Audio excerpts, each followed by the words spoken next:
What happens when a man is given unmatched wisdom by God, unimaginable wealth and absolute power, yet, in the end, loses everything that truly mattered? The story of Solomon is not just an ancient account, it's a powerful warning about the dangers of pride and self-sufficiency. Because no matter how well someone starts, the real challenge isn't in the beginning, but in how they finish. When people think of Solomon, they often recall the wise king who judged the dispute between two women, the grandeur of the temple he built, or the awestruck visit of the Queen of Sheba. But what if I told you that behind all this glory, there was a hidden sin, a mistake that started small but became his downfall? Few truly understand how the wisest king of Israel lost himself in his own power and ended his life in bitter regret. The big question is, how could someone so wise fall so far? How did the man who wrote Proverbs, filled with the fear of the Lord, end up sacrificing his faith for fleeting pleasures? The answer lies in the details, in the small deviations, the silent compromises, the decisions that seemed harmless at first, but ultimately opened the door to an irreversible downfall. And the scariest part? This same pattern could be unfolding in anyone's life today. Solomon began as a humble young king, dependent on God, fully aware that he needed wisdom to govern. His sincere request to the Lord was not for riches nor for a long life, but for discernment to judge his people, and God granted his request. But more than that, he gave him an unparalleled kingdom, prosperity, and worldwide prestige. Yet what should have been a blessing turned into a dangerous trap. Solomon's downfall wasn't his intelligence, his power, or even his wealth. The real problem was something far more subtle.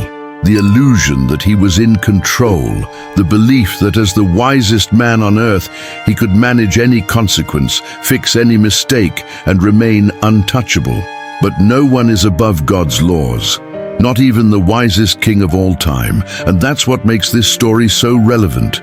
What happened to Solomon isn't just an isolated event in Israel's history, it's a mirror reflecting a pattern that still plays out today. How many people start strong but end up destroyed by their own choices? How many believe they can play with small sins without consequences, only to be consumed by them completely? So, if you think this story has nothing to do with you, think again, because Solomon's downfall didn't happen overnight.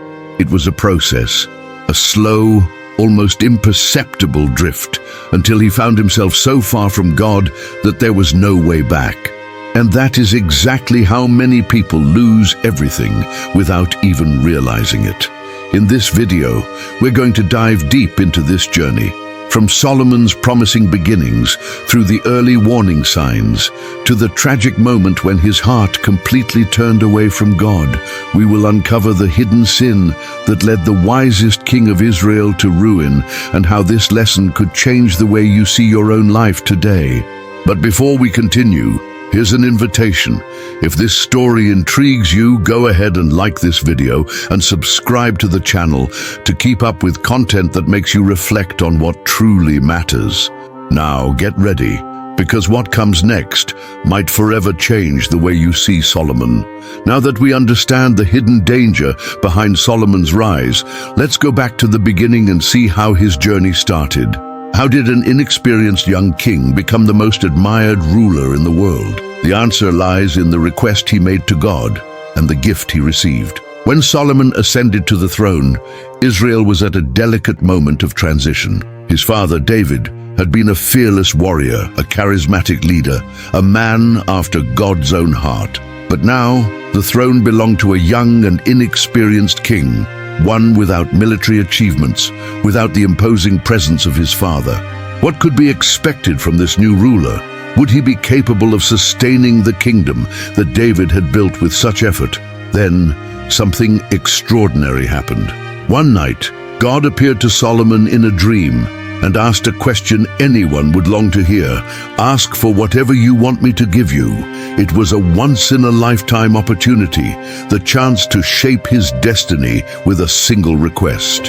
Imagine what a king could have asked for: absolute power, an invincible army, gold and immeasurable riches. But Solomon surprised everyone, and perhaps even himself, with his response. Give your servant a discerning heart to govern your people and to distinguish between right and wrong. He didn't ask for anything for himself. He didn't seek wealth nor glory. He asked for wisdom to rule with justice. And that choice changed everything. God was so pleased with this request that he not only granted Solomon unparalleled wisdom, but also gave him everything he had not asked for: riches, fame, and a reign unlike any other. And so, the world witnessed the power of Solomon's wisdom. His first great test came in a case that defied all human logic. Two women were fighting over the maternity of a baby. There were no witnesses, no concrete evidence. The decision rested entirely in the king's hands. Then Solomon did something unexpected. He ordered a sword to be brought forth and commanded that the child be cut in half. In that moment, the truth was revealed. The real mother pleaded for the baby to be given to the other woman, while the impostor accepted the cruel judgment without hesitation. With this brilliant strategy, Solomon uncovered the truth and proved that his wisdom was not of this world. But Solomon wasn't just a just king. He was a visionary. Under his reign, Israel experienced a golden age. The economy flourished, cities expanded, the military grew stronger, strategic alliances were formed with powerful kingdoms. The peak of this glory was the construction of the Temple of Jerusalem, a magnificent project that took 7 years to complete. The temple was overlaid with pure gold, adorned with precious stones, a monument that would become the center of faith for God's people. Solomon's fame grew to such an extent that kings and rulers from distant lands traveled to seek his counsel. But no visit was as remarkable as that of the Queen of Sheba. This powerful queen had heard of Solomon's greatness and journeyed thousands of miles to test him with difficult questions. She wanted to see if all the stories were true or just exaggerated myths. When she arrived in Jerusalem, the queen was overwhelmed by everything she saw: the splendor of the palace, the organization of the government, the immeasurable wealth, the wisdom of the king. Every answer Solomon gave left her more impressed, until in the end she declared, "Everything I heard about you was true, but what I have seen with my own eyes is even greater than I imagined." It was official. Solomon had become the most admired man in the world, a king who possessed wealth, power, and intelligence like no one else. He seemed to have it all, but it was precisely at this moment, at the height of his glory, that the first signs of danger began to emerge. Because there is one thing every human must understand: success can be a blessing or a trap. What was meant to be a gift from God started turning into a test for Solomon's heart. When everything is going well, it's easy to believe we are untouchable, that we can handle any situation, that there are no risks. But that is the greatest deception of all. History teaches us that the real danger is not in the fall itself, but in the false sense of security that comes before it. Without realizing it, Solomon's heart was beginning to change. Small compromises, slight deviations, seemingly harmless decisions, all of these began to open the door to something that, in the future, would lead to his downfall. Now that we have seen Solomon's peak, it is time to understand where his fall began. Everything seemed perfect, but the first signs of trouble appeared in the details. Small compromises that seemed insignificant, but paved the way for his destruction. A man's downfall rarely happens suddenly. He doesn't wake up one day and decide to destroy everything he has built. Most of the time, decline begins with subtle choices, decisions that seem harmless, but over time become invisible chains. And that is exactly how Solomon began to lose his way. God had given clear instructions about what a king should avoid. In the book of Deuteronomy, he warned that the kings of Israel should not multiply horses, accumulate excessive gold and silver, and most importantly, should not take many wives, lest their hearts be led astray. But Solomon ignored these warnings. At first, it seemed like a minor detail. A marriage here, another there, carefully crafted political alliances, ensuring peace for Israel. After all, wasn't that the goal? But he didn't realize he was crossing a dangerous line. The man who had once asked God for wisdom began to trust in his own intelligence. And that is the great trap of sin. It doesn't appear all at once. It sneaks in. It becomes normalized. It becomes part of the routine. First, Solomon multiplied his wealth. His palace became even more luxurious than the temple of God itself. He amassed unimaginable amounts of gold and silver. If before he depended entirely on the Lord, now he trusted in the grandeur of his empire. Then he started forming alliances with pagan kingdoms, bringing foreign influences into Israel, influences God had already forbidden. And then the greatest mistake of all happened. Solomon took for himself hundreds of foreign wives and concubines, women who did not share his faith in God, women who worshipped other gods and brought with them their idols, their religious practices, their pagan customs. At first, Solomon may have thought, "This doesn't affect me, I know what I believe." But that's exactly how deception begins. The Bible shows us that sin starts small. First, it is tolerated, then it is accepted, and finally, it takes over. Solomon, who had built the greatest temple for God, was now slowly making room for the enemy inside his own heart. And this is the danger many fail to see. Sin doesn't always pull us away from God all at once. It simply makes us stop looking at him. Before, Solomon was a king dependent on the Lord. Now he was a powerful ruler, the leader of a prosperous nation, someone who felt he could handle anything on his own. His pride and self-sufficiency began to grow. He no longer sought God's guidance in every decision. After all, he was Solomon, the wisest man on earth. But even the wisest can lose their way when they stop fearing the Lord. And that's how the first cracks began to appear. He didn't notice it at first. No man does. A mistake never seems dangerous in the beginning, but every small compromise Solomon made pushed him a little further away from God's presence. Success, which should have been a blessing, became a danger. Glory, which should have reflected God, began to reflect the king's ego, and the result was inevitable. His heart began to change. The great lesson here is clear. No one falls all at once. Drifting away from God happens slowly, through small decisions that seem harmless. But by the time you realize it, it's already too late. And that is exactly what happened to Solomon. The wisest king in history started opening small cracks, until one day, idolatry entered his heart. And when that happened, his downfall was only a matter of time. Pride has a silent effect. It doesn't shout, it whispers. It makes someone believe they are in control, that they can play with danger without being affected. This is how Solomon, the wisest king in history, became a victim of his own success. He didn't realize when he started to change. The man who built the majestic temple of Jerusalem was now building altars for pagan gods. At the beginning of his reign, Solomon was a king committed to God. He made sacrifices to the Lord, sought divine wisdom, and ruled with justice.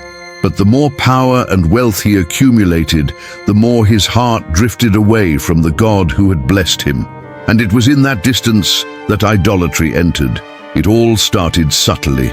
The foreign wives Solomon took did not worship the God of Israel. They brought with them their beliefs, their rituals, their idols. At first, perhaps Solomon allowed it out of convenience. Maybe he thought that keeping these traditions in secret wouldn't cause any harm, but the truth is that sin never stays still. It grows, it strengthens. First, he allowed it. Then, he tolerated it. Finally, he participated in it. The Bible tells us that as Solomon grew old, his wives turned his heart after other gods, and his heart was not fully devoted to the Lord his God. 1 Kings 11:4. This is one of the saddest declarations in Israel's history. Solomon, who had once been the wisest man on earth, was now spiritually blind. He, who had written Proverbs teaching about the fear of the Lord, was now sacrificing his faith to satisfy his desires and passions. Little by little, pagan altars began to rise in Jerusalem. The very same Solomon built places of worship for foreign deities like Ashtoreth, the goddess of the Sidonians, and Molech, one of the most abominable gods, whose worship included human sacrifices. This means that the same king who dedicated the Temple of Jerusalem to the living God was now allowing evil practices within his own nation. How was this possible? How could someone so wise fall so deeply? The answer is terrifyingly simple. Solomon's heart became divided. He did not completely abandon his faith in the God of Israel. He still knew that the Lord was real, that he had made a covenant with his people. But at the same time, he tried to mix his faith with idolatry. And that was his great mistake, because God does not accept a divided heart. And this is a harsh lesson for anyone. The greatest tragedy of Solomon's life was not idolatry itself, but the fact that he knew he was wrong and still chose to continue. He had received warnings. He knew the scriptures. He understood that God would not tolerate such betrayal. But arrogance made him believe he could escape the consequences. Yet no one can ignore the voice of God forever. And then something terrifying happened. The Bible tells us that the Lord became angry with Solomon because his heart had turned away from the Lord, the God of Israel. 1 Kings 11:9. The patience of God had reached its limit, and his judgment was about to come. The great lesson from this moment is clear. It doesn't matter how wise you are. If your heart turns away, your downfall is inevitable. But God does not remain silent in the face of rebellion. Solomon's time as king was coming to an end, and with it, a divine sentence that would change Israel forever. The judgment of God was inevitable, and Solomon's glory was about to crumble. Sin may be tolerated by man, but it will never be ignored by God. For years, Solomon lived as if his actions had no consequences. He built altars to pagan gods, allowed impure sacrifices, and turned his heart away from the God of Israel. But everything has a limit, and then God spoke. The Bible tells us that the Lord appeared to Solomon a second time. The first time had been a glorious encounter. God had promised blessings if Solomon remained faithful. But now the conversation was different. "Since you have not obeyed me and have broken my covenant, I will tear the kingdom from your hands." These words echoed like thunder in the history of Israel. The God who had exalted Solomon was now decreeing his downfall. The kingdom he had built with so much effort would not remain intact. Israel, the chosen nation, would be divided, and the splendor of his dynasty would not last for many generations. But God still showed mercy. He could have destroyed Solomon immediately, but chose not to do so during his lifetime. The judgment would not happen while he sat on the throne, but his descendants would pay the price. And that was the greatest tragedy. Solomon not only destroyed himself, but put at risk the very nation he was meant to protect. Now, Solomon was no longer the wise and revered ruler.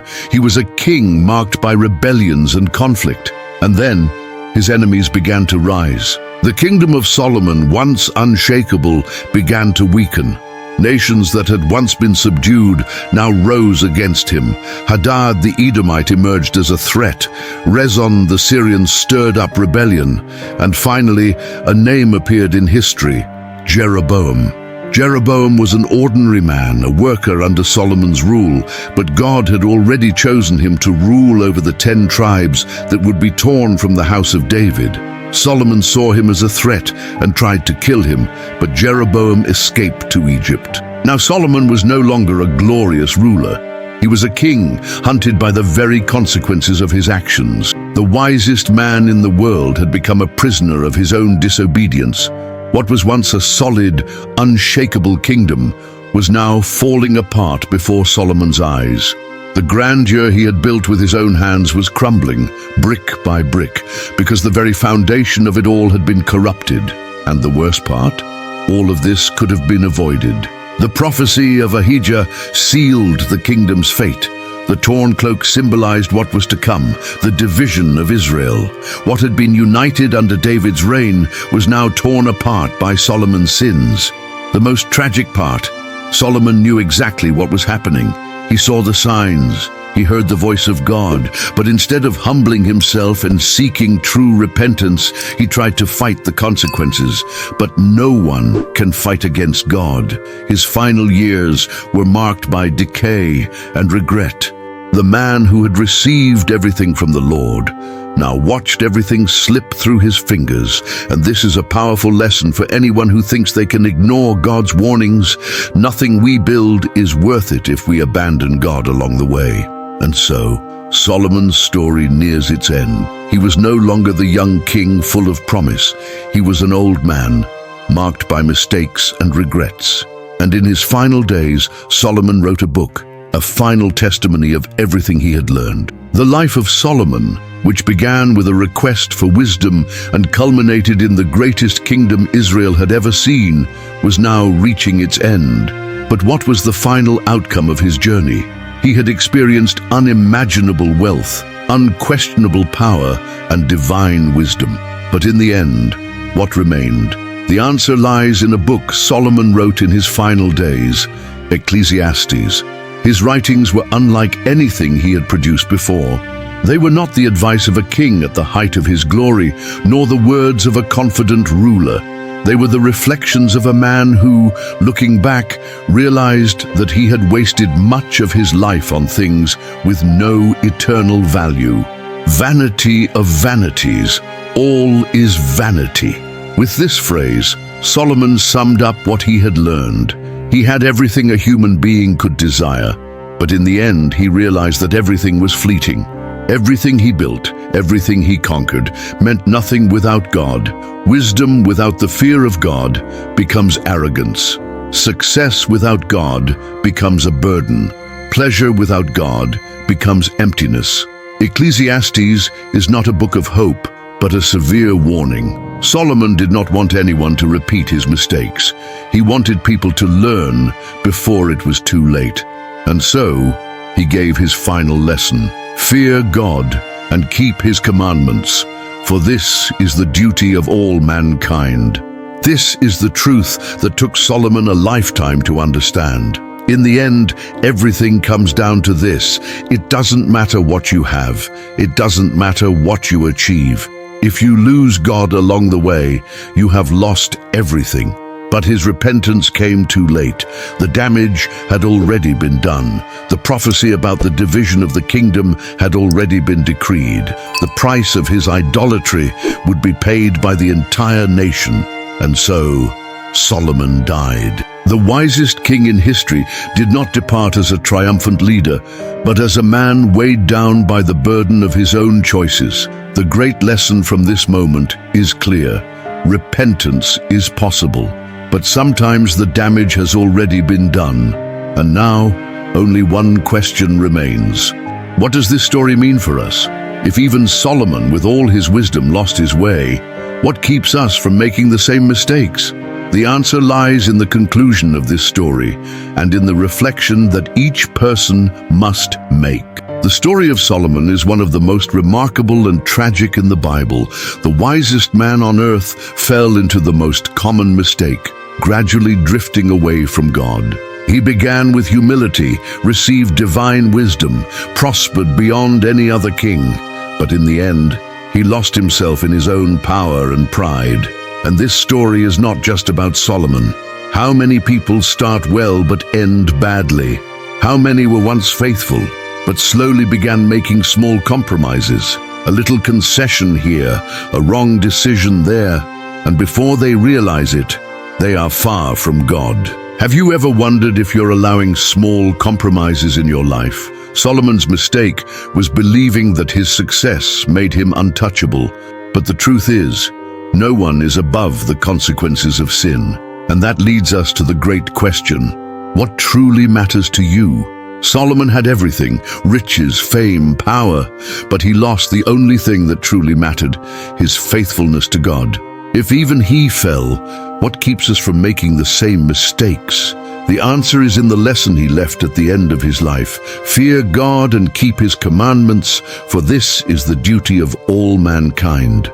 In the end, it doesn't matter what you built, how much wealth you gained, or how far you went. What truly matters is whether your life is still in God's hands. And if this message impacted you, share it with someone who needs to hear this. Leave a comment below. Did you already know this story? What impressed you the most about Solomon's journey? And of course, if you want more content like this, don't forget to like the video, subscribe to the channel, and turn on notifications, because there are many more powerful stories like this that can change your perspective on life. Now, the choice is in your hands. Will you learn from Solomon's story or repeat the same mistakes?